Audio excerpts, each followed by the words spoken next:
Hello and welcome back to yet another lecture on literary theory, and today we will be continuing with our discussion on post-structuralism, and we will be doing so by focusing on the writings of Michel Foucault. Now, we have already seen how the linguistic turn, by the time it reaches post-structuralist scholars like Roland Barthes, starts getting a political tone, a political nuance, and we also found this political nuance informing Derrida's strategy of deconstruction, for instance. But the political texture of language use was perhaps best explored by Michel Foucault, and it was best exemplified by Michel Foucault's analysis of discourse. It is this concept of discourse that will form our central preoccupation in today's lecture. But before we move on to the concept of discourse and its relation to power politics, let us familiarize ourselves with some biographical details about Foucault. Now, Michel Foucault was born in 1926 in Poitiers in France, mainland France, and he was educated in such prestigious institutes of higher education in Paris like École Normale Supérieure and also the University of Sorbonne. He held several diplomatic posts across the world before returning to academics as a teacher, and his longest association was with the Collège de France, where he was a professor of history of systems of thought. Now, Foucault was also sadly one of the earliest victims of AIDS in France, and he died in 1984 at the age of 57. His book, titled Folie et Déraison, whose title has actually been translated variously in English as The History of Madness or as Madness and Civilization, established Foucault's reputation as one of the major intellectuals in the early 1960s, and this reputation grew with almost every subsequent publication like The Birth of the Clinic, The Order of Discourse, The Archaeology of Knowledge, Discipline and Punish, The History of Sexuality. And these are the titles that I just mentioned. These are just some of the more well-known works which were published during his lifetime. Indeed, a large collection of his lectures delivered in Collège de France are still in the process of being compiled and published in the form of a series, and therefore, for the academic world at large, Foucault's writings still remain living archive.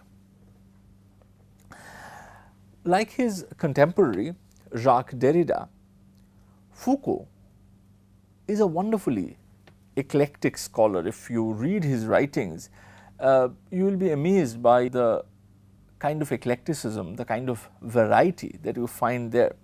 And like Derrida, he too put forward a number of novel ideas which are now in use in various different academic fields like philosophy, literary studies, history of sciences, sociology, and so on and so forth. But then, like in our lecture on Derrida, we would not try to arrive at a comprehensive picture of all of these ideas, because given the time restriction, the result will only be a superficial understanding of Foucault. What we would do is we would rather approach Foucault as a post-structuralist, which means that we will primarily focus on those aspects of Foucault which directly relates to the discussion on things like the author, text and language, which we had initiated with our lecture on Ferdinand de Saussure. I think the best way to see how Foucault built on the structuralist / post-structuralist tradition while simultaneously critiquing it is to start with his 1969 essay titled What is an Author? Now, if you remember our lecture on Barthes, you will know that Barthes had famously announced the death of the author as a subject who stands outside the text and pours meaning into it. Because for Barthes, who was working along the lines of structuralism, language that formed a text was a self-contained structure whose meaning-making process depended upon the internal relations of its constituent parts. The author, as far as Barthes is concerned, is a bourgeois fiction. And Derrida too, as we saw in our previous lecture, worked with the assumption that there is no external author figure who acts as a transcendental signified and who fixes the meaning within the language of a text, while himself remaining above and beyond the text.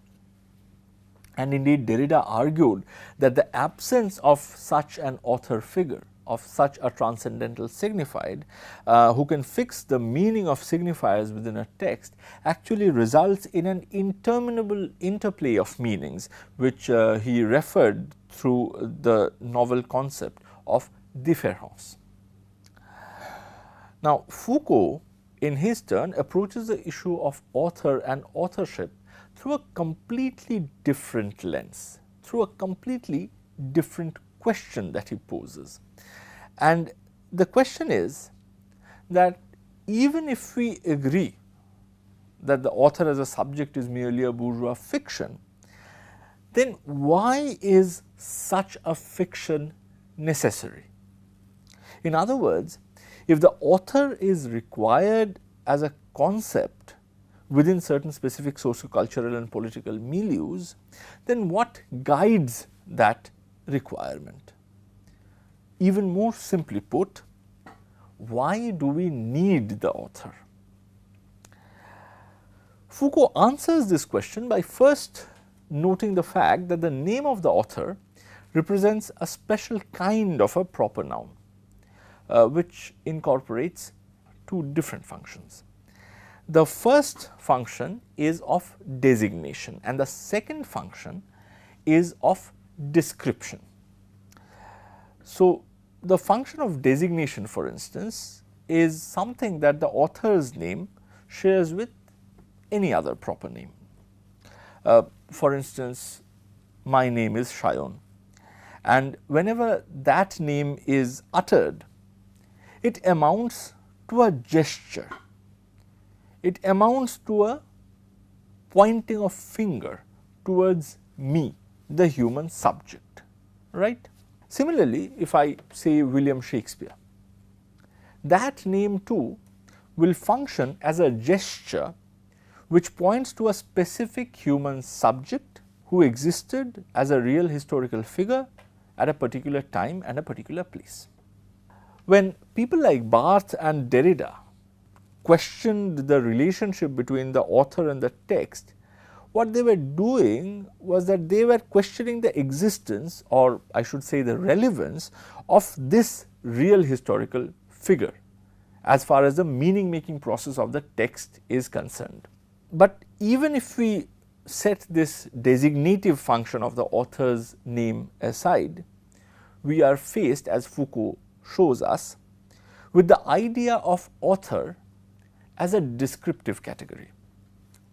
In other words, if we refer to the author William Shakespeare, for instance, what we have in mind is not simply the identity of a person, but also a description of a particular body of writing.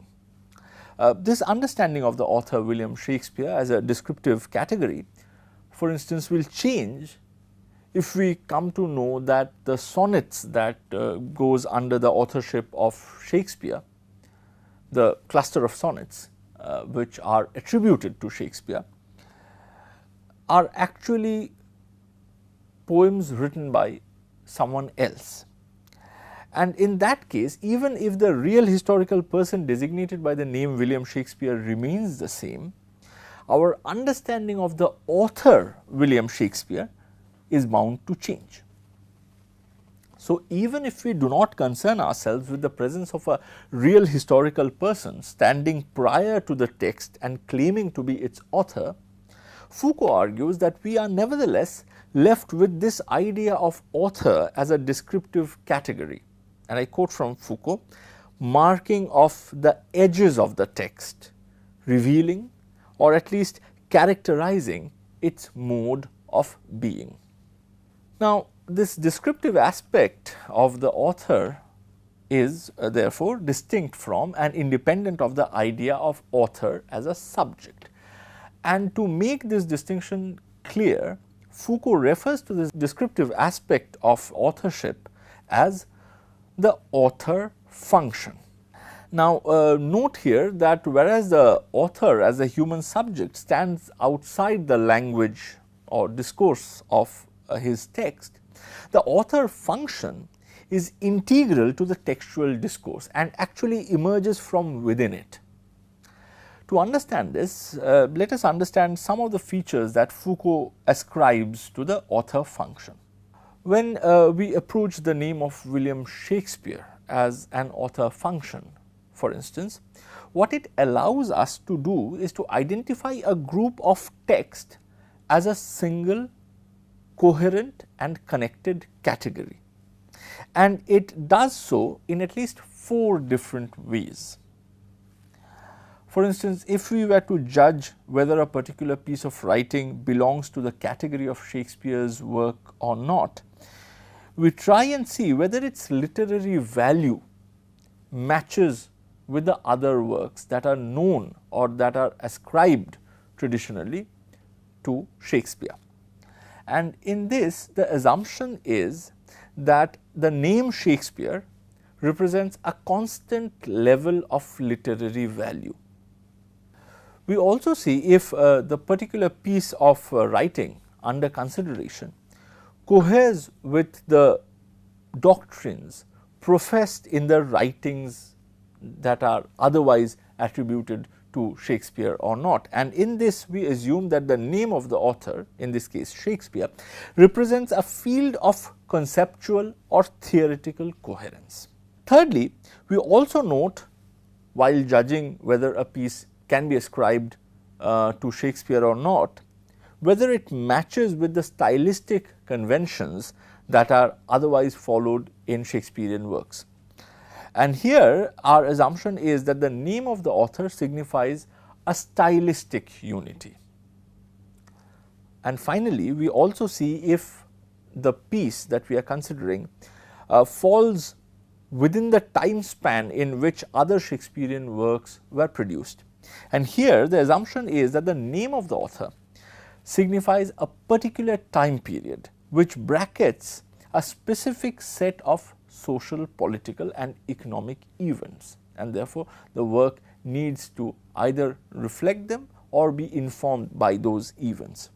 So, as you can see, the author function provides a way of clubbing together a set of texts, and as such depends on the features of the discourse present within these texts. So, now that we have identified Foucault's author as author function rather than a human subject, let us return to the original question: why do we need the author? And here, of course, by author I mean author function. Foucault argues that we need the author because we as a society fear the proliferation of meaning. This fear of proliferation of meaning can be quite clearly seen, for instance, in the distinction that every society makes between discourses or utterances that are allowed and discourses that are regarded as transgressive. According to Foucault, the author function is evoked to control the transgressive discourses and the proliferation of dangerous meanings that might disrupt the existing socio-political world order. And to understand this through an example, let us take the story of Mansur al-Hallaj. Now, al-Hallaj was a Persian Sufi saint of the late 9th and early 10th century, and he is best known for his utterance Ana al-Haq. Now, in Arabic, this phrase Ana al-Haq literally translates into I am the truth. But the word al-Haq in the Quran is used as one of the names of Allah. So, the phrase ana al-haq can also be understood as meaning I am Allah.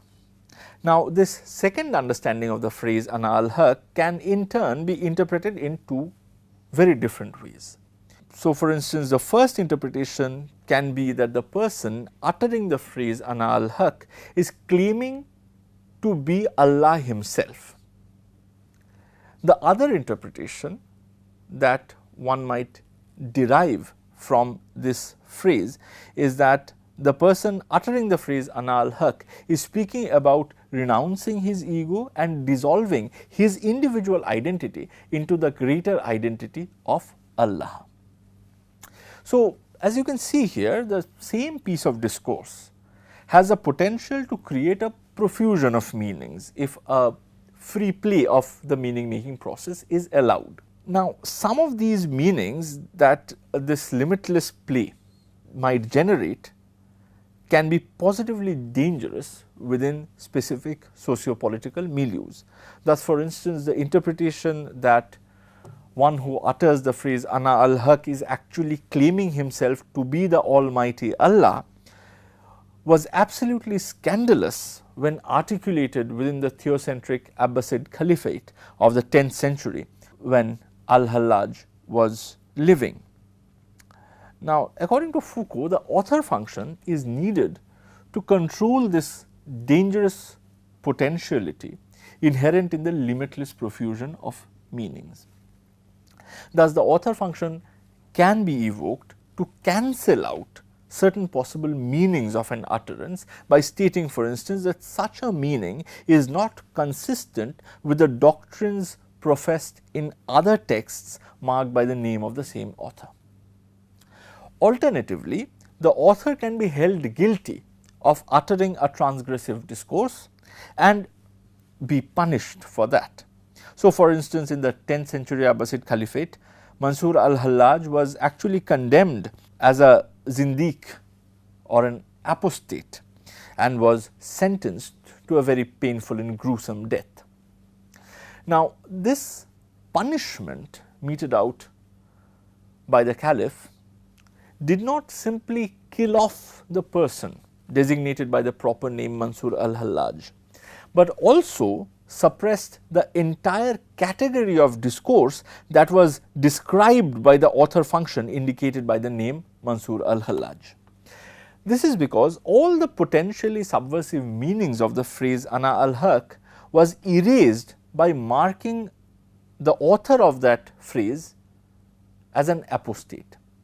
That is, a person who has abandoned religion and therefore is not in a position to utter any meaningful discourse on the subject of God. In other words, the execution of al-Hallaj was not simply the killing of a person, but also an attempt to stop the proliferation and circulation of meanings made possible by the utterance ana al-haq. Now, I have presented here a very selective reading of Foucault's essay What is an Author, and if you find some of the arguments that I have mentioned here to be interesting, then I would definitely recommend that you go and read the full text of the essay. It is really a very interesting piece. But even with the selective reading that we have in front of us, I would like to point out to you how Foucault intervenes into the field of structuralism, post-structuralism, by introducing the aspect of political power. So, in our lectures on Barthes and Derrida, we had seen how a language structure can produce an infinity of meaning. But what Foucault tells us through his elaboration on the need for the author function is that this infinity of meaning within any particular social milieu is limited by a political power structure. As the story of Mansur al-Hallaj shows, there are ways in which certain discourses are regularly suppressed or denied meaning within a particular society. Indeed, Foucault provides a wonderful exploration of how the meaning making process is controlled and limited to allow only certain socially and politically sanctioned meanings to finally emerge. in the remaining part of this lecture, we will focus on this particular act of Foucault's scholarship. Now, some of you might have noticed that in this lecture on Foucault, I have been repeatedly using the word discourse, and as I mentioned in my introduction, discourse forms a very crucial part of Foucault's writings, but discourse is also a very commonly used word. Yet when we encounter this word in the writings of Foucault, we encounter it in a very specialized sense. So, in order to understand Foucault's theory about how the meaning making process underlying a discourse is limited and controlled within specific sociopolitical milieus, let us try first to understand the word discourse in its most simplest and mundane form, and then we will gradually build up from there. So, if you consult a dictionary, you will see that a dictionary defines discourse as a set of meaningful statements which might be made orally, but also which might appear in a written form, and they can be meaningful statements on any given topic. So, again, the simplest definition of discourse that you will find in a dictionary is that a discourse is a set of meaningful statements made orally or in writing on any particular given topic. And this means that in the language of structuralism, with which we have now developed a familiarity, discourse means something like a parole, that is a concrete piece of language use. Foucault claims that there are certain deep-seated regulations which structure and limit the creation and circulation of discourses. And here I am not talking about the structuring principle of langue, because even while following the structuring principle of langue, we can theoretically say or write an infinite number of things. But what Foucault says is that though this might be possible in theory, this infinity, in practice the number of meaningful statements that we can make is actually strictly limited by certain factors. And Foucault, in his essay The Order of Discourse, discusses three such factors, namely taboo, madness and sanity, and institutional ratification. And we will look at each of these factors one by one, and we will start with the notion of taboo.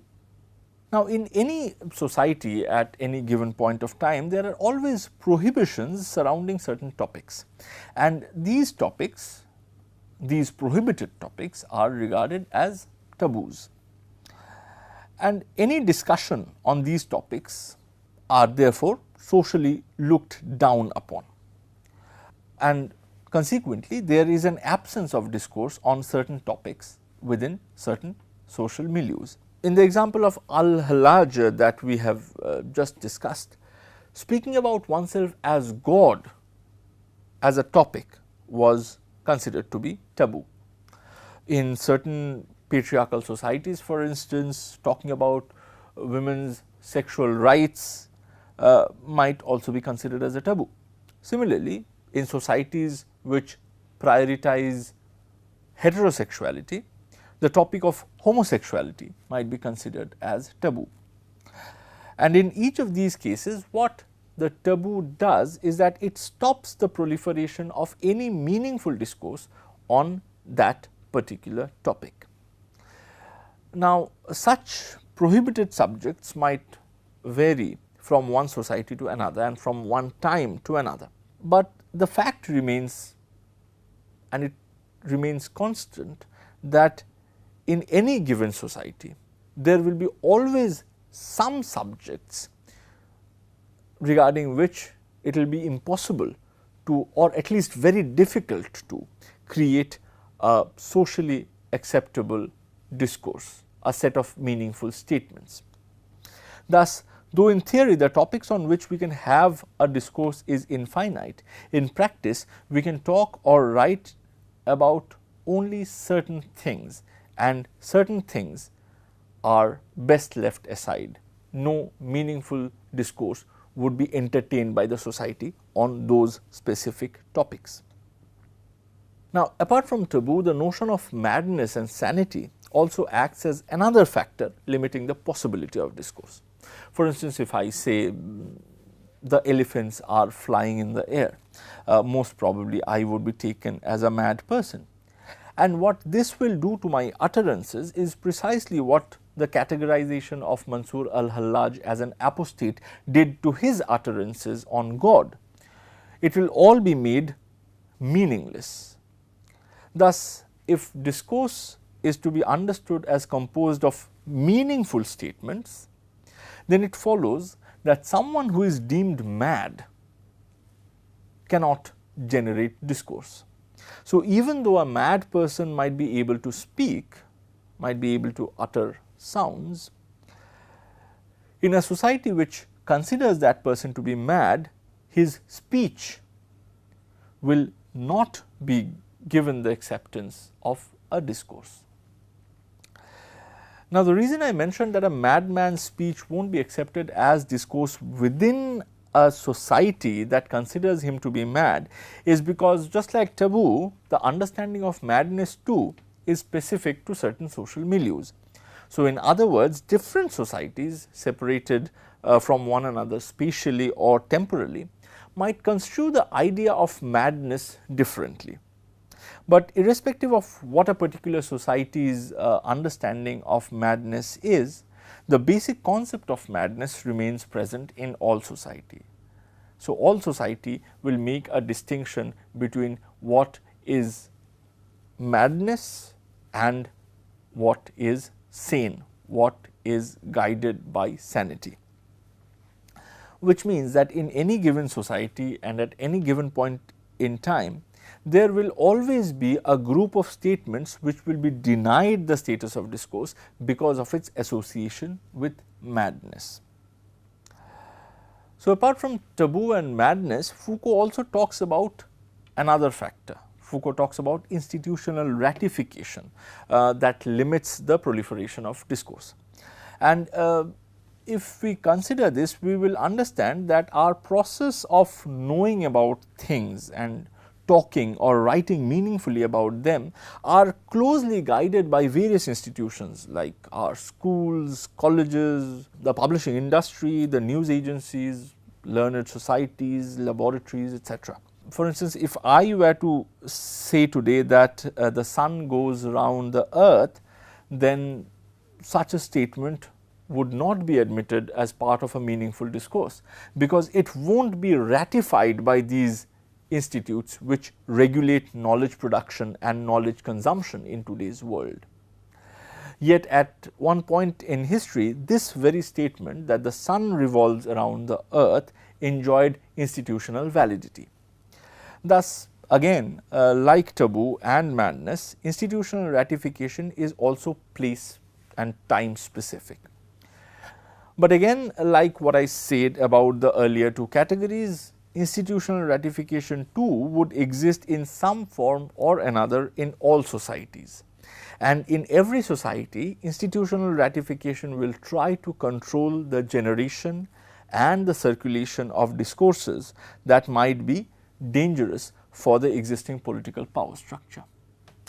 So, as you can see here with the discussion of these limiting factors, we gradually move from the restricted domain of text to the domain of the socio-political context which frames the text, and we had already started this movement from Barthes and Derrida, but with Foucault we have reached a point that we cannot read a text on its own by merely focusing on the meaning making processes that goes on within it, but we also need to connect it with the context.